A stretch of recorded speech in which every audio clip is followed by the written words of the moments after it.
Assalamualaikum warahmatullahi wabarakatuh. Ini kita lanjutkan yang kemarin ya. Sekarang kita masuk ke unsur, kemarin kita sudah ngebahas unsur sejarah yaitu ruang dan waktu. Sekarang kita ke unsur sejarah selanjutnya yaitu manusia. Dalam sejarah, kedudukan manusia ada dua, yaitu sebagai objek dan juga sebagai subjek sejarah. Apa bedanya? Kalau sebagai objek, itu artinya sejarah hanya bercerita tentang manusia dalam ruang dan waktu. Artinya nggak akan ada yang namanya sejarah tanpa manusia di dalamnya. Jadi manusia di sini objek sejarah menunjukkan bentuk perubahan atau perkembangan aktivitas manusia dalam dimensi waktu atau masa lampau. Nggak akan ada yang namanya sejarah tanpa manusia. Seperti misalnya kalau kalian pikir ada nggak sih sejarah tanpa cerita manusia di dalamnya, itu nggak ada. Misalnya sejarah kereta api. Yang diceritakan itu bukan benda mati kereta apinya, tapi pemikiran-pemikiran orang tentang kereta api, penemuan-penemuan tentang kereta api, dan itu dilakukan oleh manusia. Ataupun misalnya ada lagi sejarah zaman praaksara misalnya, atau zaman hewan-hewan reptil raksasa. Itu memang tidak ada manusianya, tapi cerita tentang kisah hewan raksasa tersebut itu adalah hasil pemikiran dari manusia.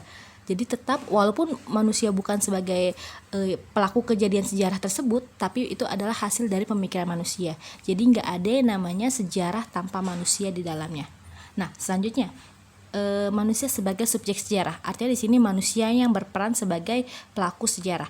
Pelaku sejarah merupakan orang yang terlibat secara langsung dalam peristiwa sejarah. Artinya nggak akan ada yang namanya cerita sejarah tanpa manusia sebagai pelaku utamanya. Jadi ingat ya, unsur sejarah ada 3, manusia sebagai pelakunya, lalu ada ruang sebagai tempat kejadiannya, dan ada waktu sebagai tempat atau waktu peristiwa tersebut terjadi. Dan waktu di sini pasti lampau, sedetik yang lalu pun sudah jadi sejarah. Lalu selanjutnya, konsep perubahan dan keberlanjutan.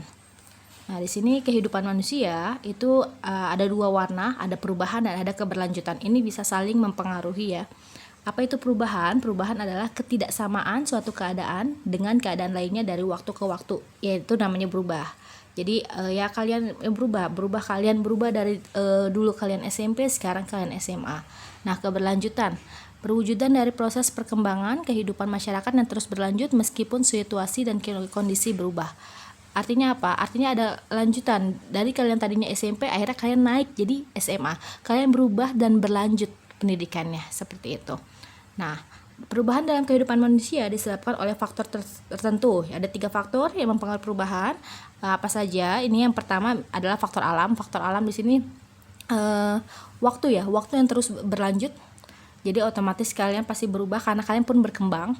Lalu selanjutnya ada faktor lainnya, yaitu adanya konflik dengan orang atau adanya interaksi dengan manusia lain. Itu pun termasuk faktor. Karena apa? Misalnya kalau kalian tadinya ya siswa baik-baik, lalu kalian konflik dengan orang tua, akhirnya kalian jadi siswa tidak baik-baik, seperti itu, atau hal lain sebagainya. Lalu selanjutnya faktor yang ketiga adalah adanya pengaruh dari orang lain. Jadi kalau pengaruh ini misalnya kalau kalian tadi misalnya siswa pendiam, lalu kalian bergaul dengan orang-orang yang banyak bicara, akhirnya kalian pun ikut-ikutan jadi tidak pendiam lagi. Itu adalah 3 faktor yang membuat terjadi perubahan dalam hidup manusia. Yaitu yang pertama adanya faktor alam, lalu adanya konflik, lalu yang ketiga adalah adanya pengaruh dari luar.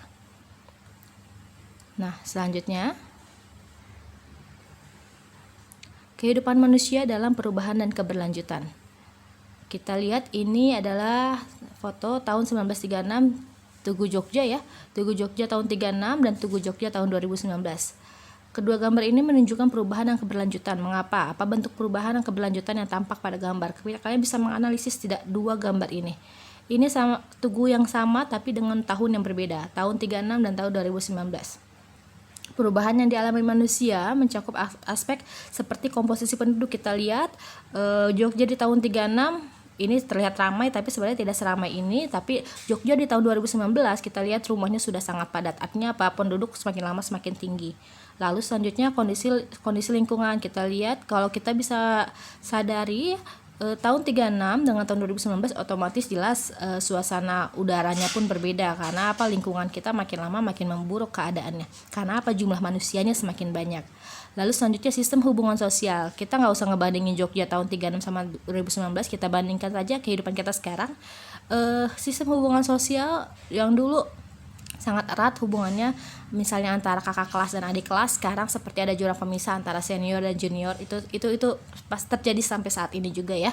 Lembaga kemasyarakatan, ya dulu kita cuma mengenal lembaga kemasyarakatan yang sangat sederhana, seperti kita hanya mengetahui, kalau dulu di Jogja cuma tahu raja. Nah sekarang 2019 ya bukan cuma raja aja yang berkuasa, tapi ternyata di atas raja ada presiden atau misalnya banyak struktur birokrasi yang berkembang di sana.